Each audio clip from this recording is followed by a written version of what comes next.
Hi guys, welcome back to the Drive Life channel. In today's video we're going to be talking smart practicality. How practical is a first generation smart car? Well, let's find out.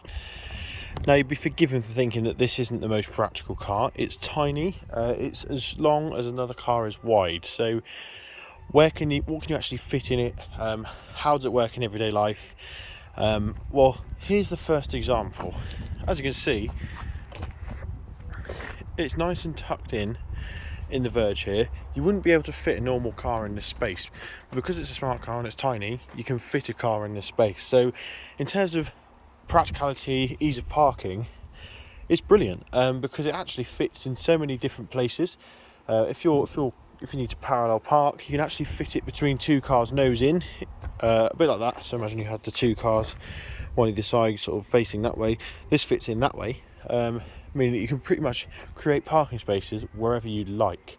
Now, in terms of the traditional sense of practicality, boot space, you do have a relatively decently sized boot. Just release these here.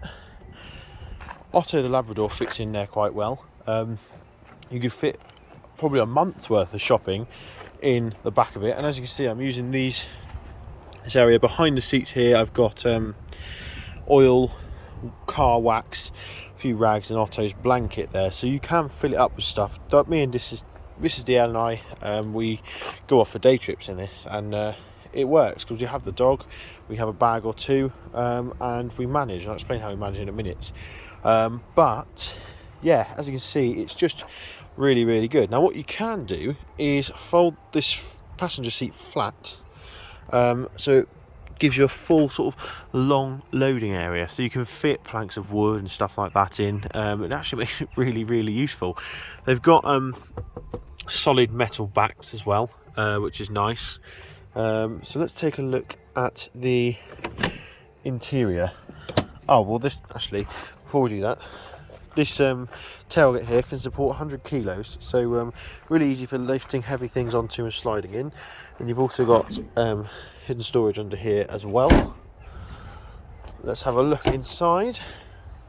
Now, you have to excuse the dirt. This car is well used every day, so yeah, as you guys know. So you've got a nice flat tunnel here, so actually when you're sat in the car and you have someone else there, you can actually run bags underneath here. You can put a bag in the middle there. It's no issues at all. You've got all these lovely cubbies as well in there. One in there where I've got that battery charger, and one there as well, as you can see, as well as a dashboard. There's basically like a giant basket. You can really put anything in there. Me and this SDL have put clothes bags there before, because it doesn't really, from this angle, interrupt your visibility. They sort of sit about there, so it really doesn't affect it, which is really nice. You've got nice big door pockets as well, which is handy. As you can see, collecting a lot of crap in there, as you do. And then you've also got this lovely drawer in here. Now, as you can see, I've got a marker pen, a few other things, but here's a biro. Just let these children walk by. Here's a biro for a comparison of how deep this thing is. So you can put phones, wallets, all sorts in there. It's always better than most cars where you normally just chuck it all in a cup holder. It's perfect. Now, you can option these, or you can buy a cup holder that fits in there. I haven't done that because, to be honest, I'm not that bothered. I found actually you can stick a cup in here and sort of wedge it in, and if you're doing motorway driving, that's no issue at all. Another place as well, a little shelf here. I put a few things every now and then, just to sort of keep it out of the way. You can even prop your phone there just to block out, it blocks out your fuel level obviously, but you can actually have Google Maps in the dashboard, which is nice. It fits really well in there. Now, one of the things I love about this car, being the Passion model, no pun intended, that's actually what it's called, there is a nice big drawer underneath the driver's seat here. So let's show you guys. So I just need to reach down, turn the knob here, and you have a drawer. And as you can see, I've got all sorts of rubbish in there. We've got a Pepsi bottle, spare bulbs, tools. What else have we got? some tablets, yeah, you name it, it's in there. It's sort of like the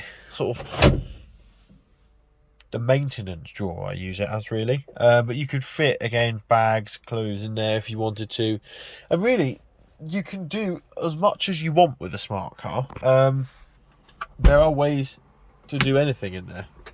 So, yeah, I just love it. Thing is, with this, you've also got the 12-volt socket as well, so you can power electricals, etc.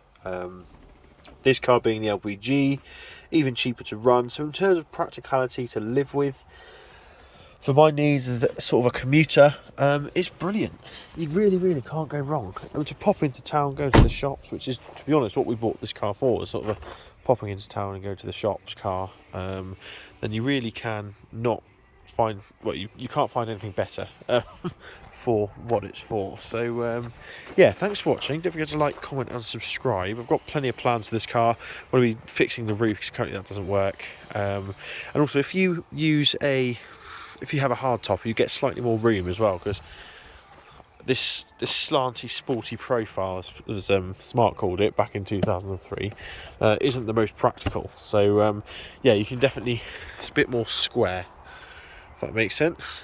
But yeah, nice and easy. Everything's easy to do on it. They've thought about that. Changing headlight bulbs is easy.